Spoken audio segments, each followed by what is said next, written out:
Subscribe to The Honest Critique for current affairs, movie, book, and product reviews. Also, make sure you press the bell icon to get notified whenever we upload a new video. The views, information, or opinions expressed during the video series are solely those of the individuals and do not necessarily represent those of The Honest Critique and its employees. The following video contains strong language which may be offensive to some viewers. Viewer discretion advised.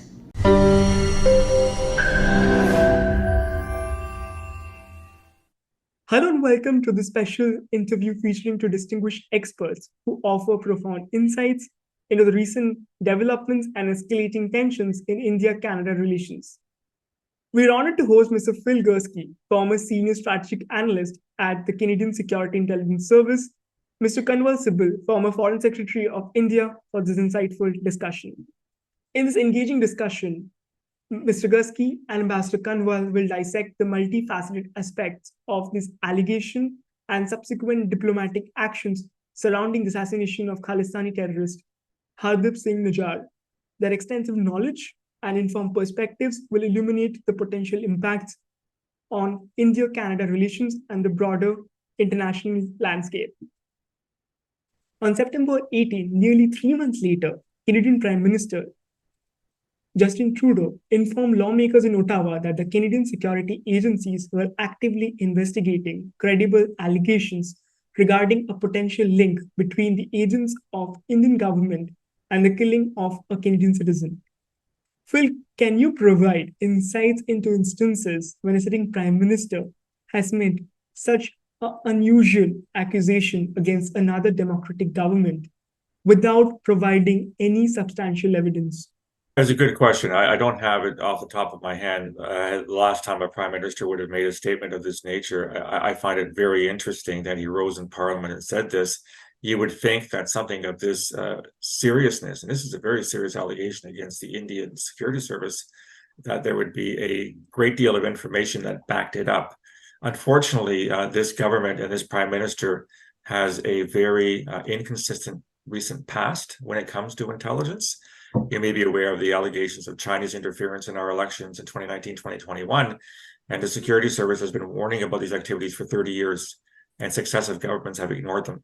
And so for the prime minister to stand up and say, we have solid intelligence to suggest that India took part in or planned or carried out the assassination of a person on Canadian soil based on intelligence, and the same government ignores similar intelligence or analogous intelligence on a different matter, people are asking questions. Why is intelligence important here, where it was not important with respect to Chinese activities on our soil?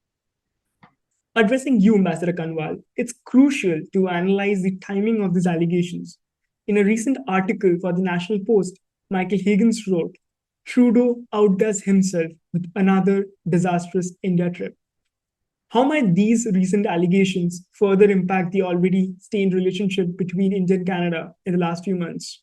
I think it's more important for us what our perception of Canada is. Canada can have whatever perception it wants of India, because we've been protesting to the Canadians for years about the freedom and liberty they give to Sikh extremists, Sikh terrorists on their soil.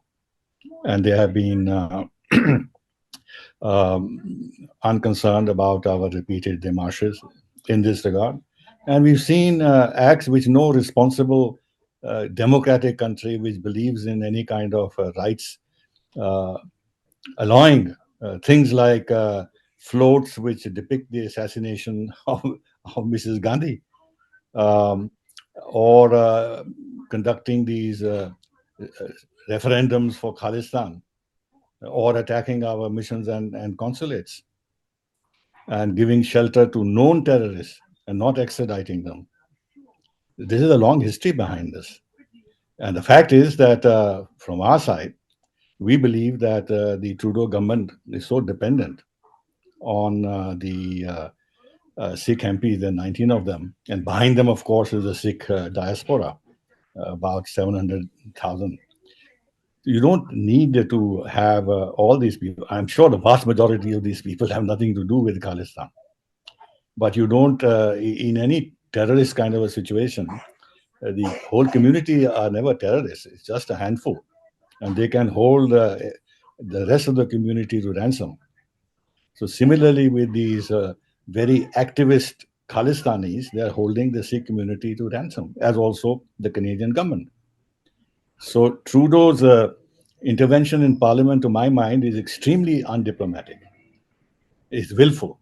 He's trying to cover his political flank because a known Sikh extremist leader has been killed, and there's obviously a lot of pressure on him. And he has to account for the fact that why it occurred on his soil, and his own security forces couldn't give him protection. So he's looking for a scapegoat. And the obvious scapegoat would be the Indian intelligence agencies. Now, what does he say in Parliament? He says that there is credible allegations of potential links. Now, does that justify a prime minister, a responsible prime minister, to go to Parliament and make it an international issue? He had raised this matter with Prime Minister Modi in Delhi, as our own statement says, and he was firmly rebuffed and reminded of their own responsibilities in not placing some controls over these activities against the sovereignty and territorial integrity of India. And then, of course, the G20 was a big diplomatic fiasco for him. The Canadian press went to town on this. It's not our fault. It's not our fault. And therefore, I think he wanted to deflect attention from his G20 drama and come up with this. Now, if he had solid information, incontrovertible information, it would have been another thing. But now he says that we are in touch with the Indian authorities, so we hope we'll get full cooperation from them, which means that actually they don't have solid evidence. They need India to help them, obtain solid evidence. This is ridiculous. I mean, shifting the burden on our shoulders. And this is not the first time. His father did the same thing with the Kanishka bombing and this and that. There's something in Trudeau's upbringing, his mindset, his personality, which to my mind is very immature and irresponsible. Referring to Ambassador Kanwal's earlier remarks about the speech wording, I would like to ask Phil, who has experience in domestic investigation, why a term like possible links was used while addressing the Parliament after a 3-month investigation into a crime. Could waiting for the investigation to conclude before addressing have been a more prudent approach? It's a great question. Now, look, when you work in intelligence, the last thing you want is for your intelligence to be made public. That's the whole nature of intelligence. I spent 32 years in intelligence. I was with a different organization when the Air India plane was bombed in 1985. I'm very well aware of extremist activities on Canadian soil. Intelligence is given to the government to help it make better decisions, to help it make better policies. We in intelligence are very hesitant or resistant when a prime minister stands up in Parliament and says, intelligence told me X, Y, or Z. On the other hand, lately we've had allegations, or actually more, we've had proof that the governments have ignored intelligence and other issues, as I mentioned earlier. And so when you work in this business and you go to work every day trying to gather the best information possible, to try to corroborate from multiple sources to see if it's accurate. Again, we don't collect evidence, we collect intelligence. Those are two different things under Canadian law. I'm not sure how Indian law works, but Canadian law is very different. Intelligence is not used in court. It has to be evidentiary in nature, which means it has to be collected by a law enforcement agency, not an intelligence agency. So the wording does matter. The fact that he would stand up in Parliament and use such careful language about alleged allegations and potential information does suggest to me that it was not evidentiary in nature, that perhaps the RCMP, the Royal Canadian Mounted Police, which is the police force of jurisdiction in these matters at the federal level, either was not involved or didn't have information to the same standard. I don't know. I don't have access to the information anymore. I don't work there anymore. But the language is being very careful, and it's being used very carefully for a reason, in that under Canadian law and under Canadian practice, information that CSIS has collected is generally not used to establish a definitive link between X and Y. That's what law enforcement is for. So again, the practice in India might be quite different, but that's what we have established over the past 40 years here in Canada since CSIS was created out of the old RCMP in 1984, almost 40 years ago. It used to be called the RCMP Security Service. Now it's the Canadian Security Intelligence Service. It's a civilian organization. It's not law enforcement. And the methodology it uses to collect information is not evidentiary in nature. Hence the difference, and hence the careful language used by the Prime Minister in Parliament. Ambassador Kanwal, considering the ongoing investigation and potentially unverified information, was it warranted to dismiss a high-level diplomat? Well, they've done that before. In the 1990s, they actually asked us to withdraw a lot of diplomats from Canada. I was serving in Washington at that time. And they've done it again. It's an easy thing to do to deflect attention away from his own failings. You know, he doesn't have a majority, and the outlook for the next elections is pretty dim for him. So he has to survive. And the Sikh vote is very important. And therefore, he's cultivating that. So, in fact, his tolerance of these extremist activities in Canada amounts to a degree of political connivance. So I don't think this man is to be trusted at all. He's a very immature fellow, and the manner in which he has come up in Parliament and made these allegations is going to hit very hard at our bilateral relations, given the fact that his hands are not clean. It's not as if this thing has surfaced out of nowhere. We've been protesting against their tolerance of these activities. And as you know, after Nijjar's passing away, whoever killed him, the Khalistani organizations, they published posters of our ambassador and our consulate generals and seeking their death. Does any democratic country allow this? But they didn't take any action. They hide behind this rhetoric of freedom of speech and this and that. Where does freedom of speech include agitating or campaigning for the death of diplomats, or glorifying terrorists who killed the prime minister of a country, or attack our missions, or hold open referendums? Whatever they're worth, they're worthless. But nevertheless, it does send a message, and it's a large diaspora. And these fellows know how much all this encourages violence in our Punjab. They also know the linkages of the Pakistani ISI with these elements. They are fully aware of this. But it is cynical politics on this man's behalf, who pretends to be a liberal and this and that. I don't know what being liberal means. And of course, we have expelled a diplomat in return.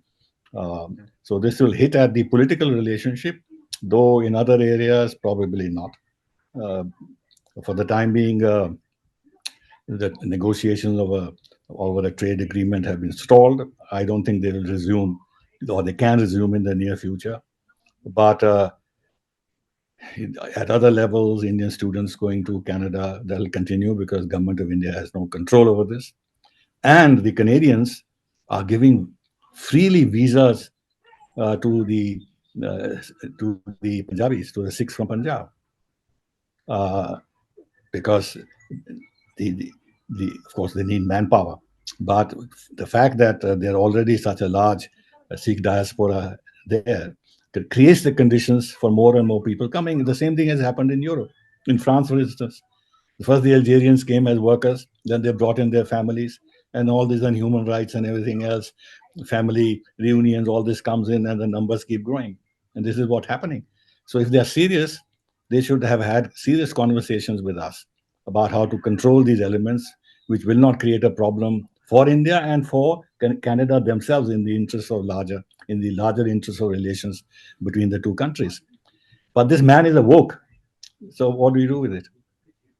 If I could add one thing to Kanwal's comments about the Trudeau minority government in Canada, it's true, they have had a minority since 2021, and that minority has only survived to date in that, and there's a pact between the Liberal Party and the New Democratic Party, the NDP, which is run by a man called Jagmeet Singh.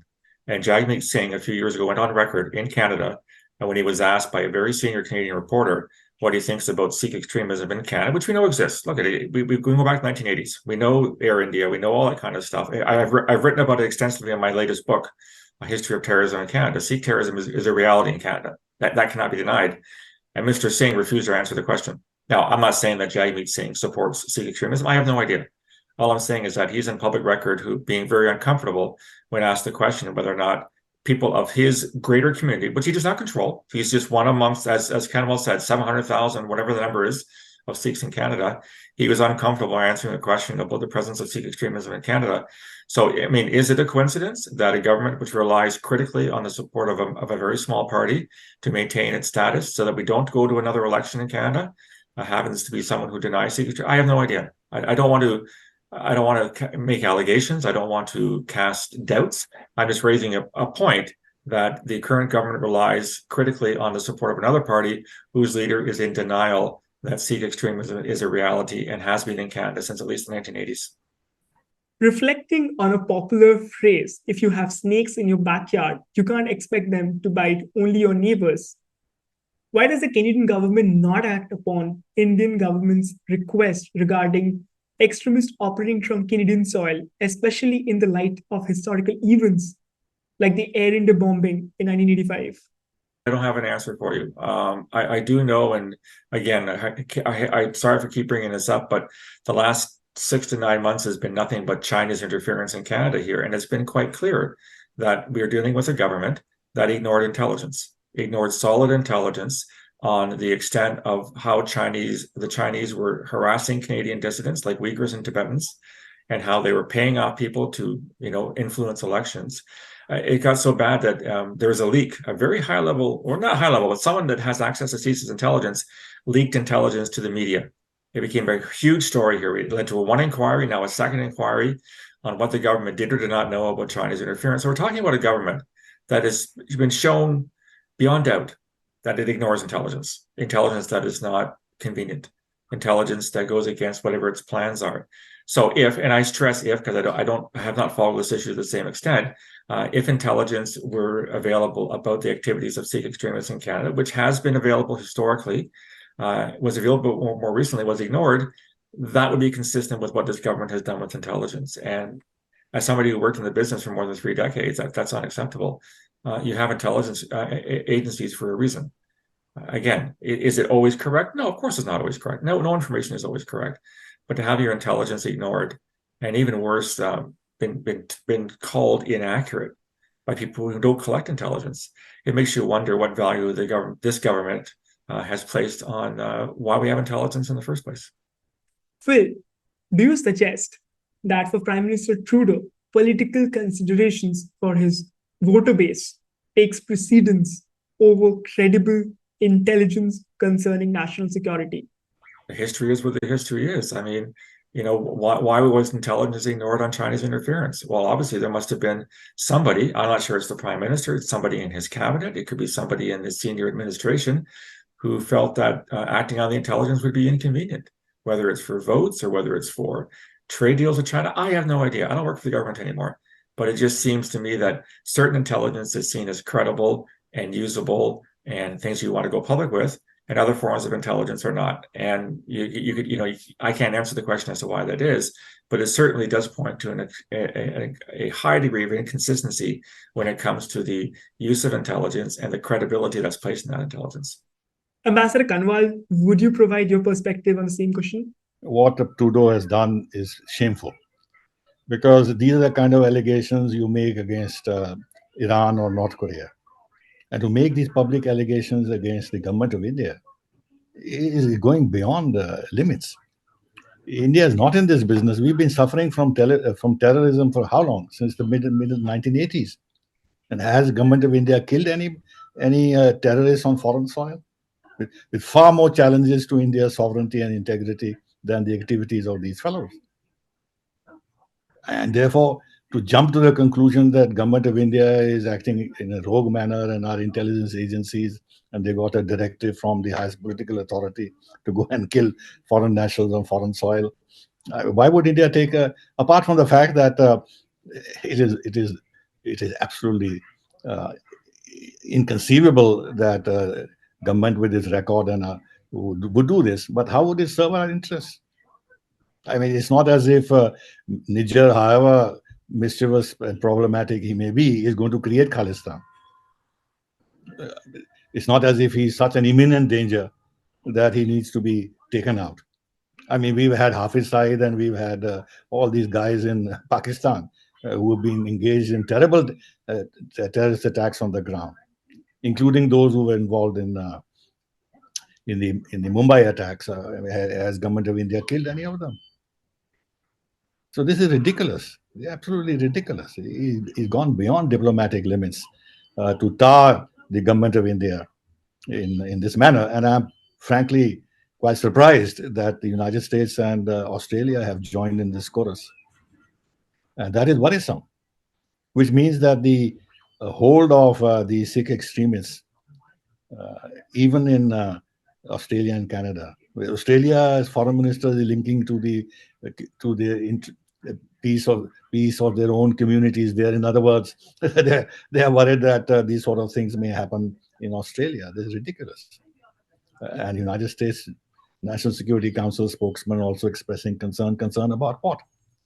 Have they ever expressed concern about the activities of the Khalistani extremists, especially the instances which I mentioned, where they put up posters asking for the assassination of diplomats or glorifying the people who killed Mrs. Gandhi? Did the White House or the Australians protest about that?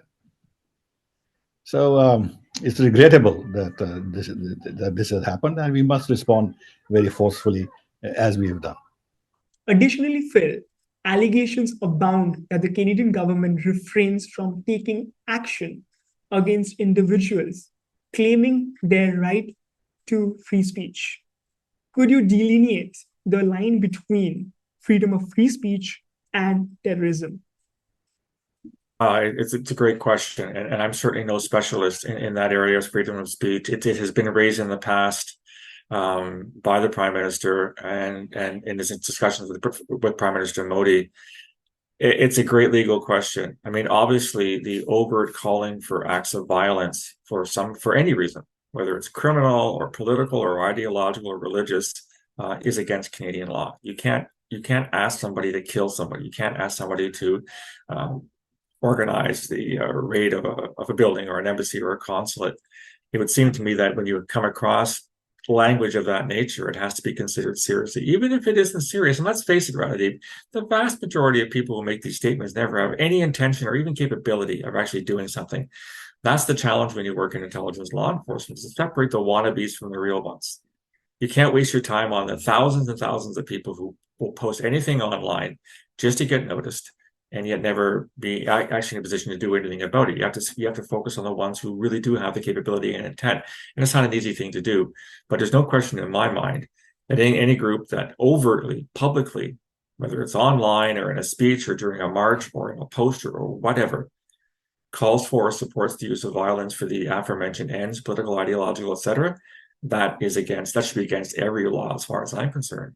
And action should be taken to deal with those individuals. Just following up on that, Phil, could you elaborate whether this situation pertains more to the law and order or intelligence efforts? It's both. And the complicating factor here in Canada is that, as I mentioned before, CSIS does not collect information, i.e. intelligence, to an evidentiary standard. Other countries treat this very differently, where the main intelligence service does collect information that can be used as evidence in court. We stopped that back in 1984 when CSIS was created out of the old RCMP security service, which means that CSIS can do its job in parallel with the RCMP. And often, the way that we look at it is that there's different ways of looking at gathering information. So CSIS needs reasonable grounds to suspect there's a threat to national security.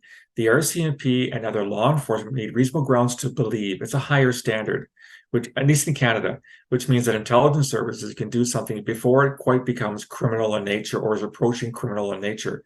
But the way that it works is that if CSIS has information that it believes could become criminal in nature, it has the mechanisms to disclose that information to law enforcement. The trick is that the actual information itself cannot be used by the law enforcement in court. It can be used to launch their own independent, parallel, evidence-driven investigation that they can go to court with. So it's a bit of a delicate dance that occurs in Canada. But in answer to your question, I would argue that it is probably began as an intelligence investigation.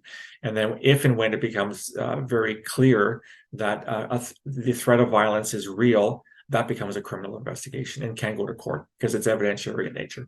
Ambassador Kanwal, considering India's growing influence on global stage and strategic importance in containing China, does Canada have the appetite to engage in a discord given major powers knocking at India's doors? How might the Western Bloc align its supports in this scenario? I don't think they support India in this. I think they will essentially ignore this, as the Australian Prime Minister has done. He was cornered on this, and he asked the reporter to chill it out. So he didn't, though of course his foreign minister went overboard in her comments and linking what has happened in Canada to what may potentially happen in Australia. I don't see the sense of this. Then they should control after all, these posters and other things have appeared in Australia too. Then they should take more visible, credible steps to counter these elements in their own country. The United States is a bit better, so therefore I'm a bit surprised that the White House National Security spokesman has expressed concern over these allegations. Insofar as China not appointing an ambassador, no, to answer your other question about countries now wooing India because India is a rising power, and with Canada lose out on this. Well, I think if you were to look at things very realistically, we've had these problems in our relations with Canada before, so it's not as if this will define permanently our ties with Canada. Hopefully, if there's a change of government, because Harper's government and other government in Canada were very friendly. Hopefully, there will be, if there's a change in government, things will become better. Though, of course, the political pulls and pressures within Canada from the Sikh diaspora are very strong, and therefore some mollycoddling of these elements for the sake of their own internal peace would go on. And then we have to see how we manage this relationship with Canada. But certainly it's a setback, and frankly, Canada will be the loser. India will lose some, but Canada will be the bigger loser. Canada is not that important in the larger scheme of things. It rides on the back of the United States of America. Otherwise, I don't know what credibility they have to have a G7 status. And the power is shifting in the world a great deal. And if Canada wants to have very worsenist ties as it has done with Russia and with China and now with India, I don't know what their sense of geopolitics is. And what their sense of geopolitics is seems ridiculous to me. Phil, would you contribute further?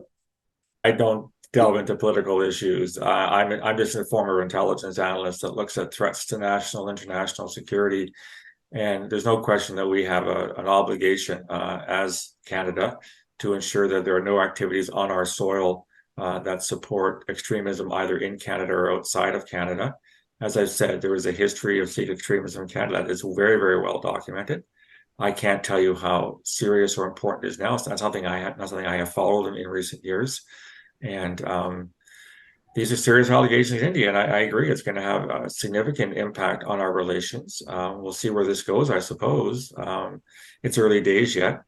We'll see how things develop. We'll see if more information is released that's perhaps a little more fulsome in terms of the details as to why Canada believes that an Indian security agent, killed somebody on our soil. I think the Canadians need more details and more information on how solid those details are before we go forward.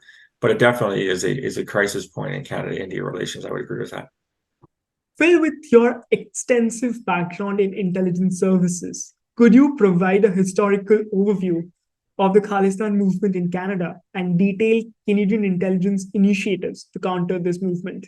In some ways, it was unfortunate that the initial rise of concerns over Sikh extremism in Canada occurred just as the old RCMP security service was evolving into the Canadian Security Intelligence Service.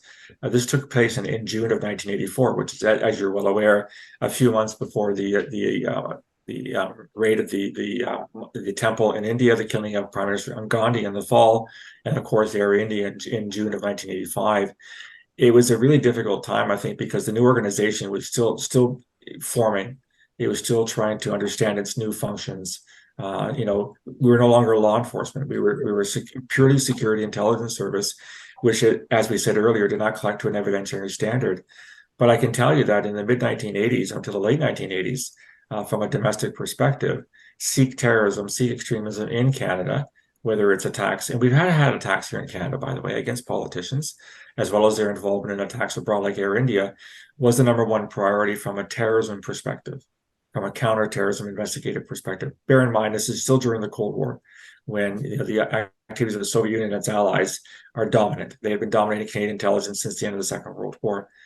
And so through the 1980s into the early 1990s, we had a very, very robust Sikh terrorism investigation task that did what it had to do to collect intelligence that could inform the government on what we knew, how confident we were in our assessments, i.e. how good the sources were they confirmed sources, were they reliable sources? This is all part and parcel of working for an intelligence service.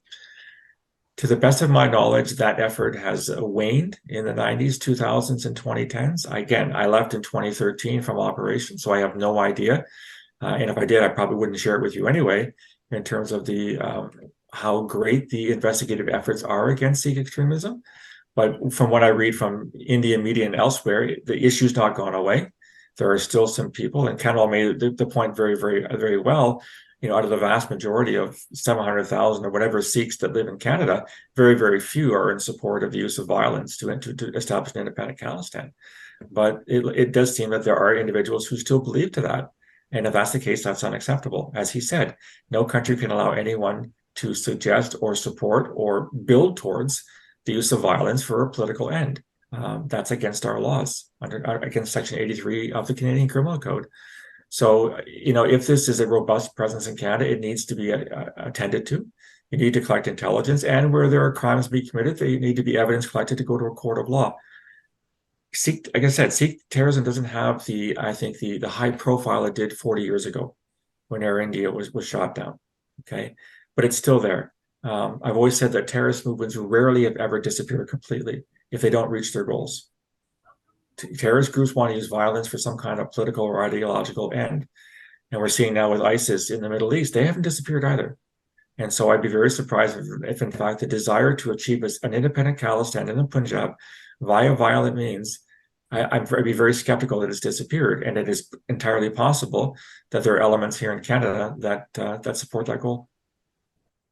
Lastly, Ambassador Kanwal, drawing from your extensive experience spanning over 3 decades, how would you address the denial of visas to veterans who served in sensitive posting and its impact on India-Canada relations, a concern raised by a senior diplomat recently? Well, yes, that's been a problem. I remember having not dealt with it directly, but from official channels, I'm aware that if anybody has a veteran has served in Jammu and Kashmir, first of all, they're asked that, and on that basis, visas are denied. This itself conveys a message that the army stationed in Jammu and Kashmir to defend the sovereignty and territorial integrity of India against terrorism and against against Pakistani armed attacks and initiation of conflict, whether it was in 1965 or 71 or the Kargil episode, is, from the Canadian point of view, culpable. So if an Indian army officer has served there to defend India's integrity, then he's suspect. Look at the mindset. Look at the mindset. And there is a big problem see, Canada is one corner of the world, and it is secure. It has the most powerful country as its neighbor, and the two are totally intertwined economically. So it feels sheltered. It has no problem on its borders. Nobody is promoting terrorism against Canada. Nobody is threatening its territorial integrity. So they live in a cuckoo world of their own and pontificate in the manner in which they are doing. But there it is. We can't shape the world according to our wishes. There are certain realities you have to contend with. I was very glad that in the intervening years before this Trudeau came to power, the relationship began to improve visibly. And I had very good relations with the Canadian High Commissioner in Delhi. and things were positive. And the Canadians have invested a lot in India. About $70 billion have been invested by their pension organizations in India.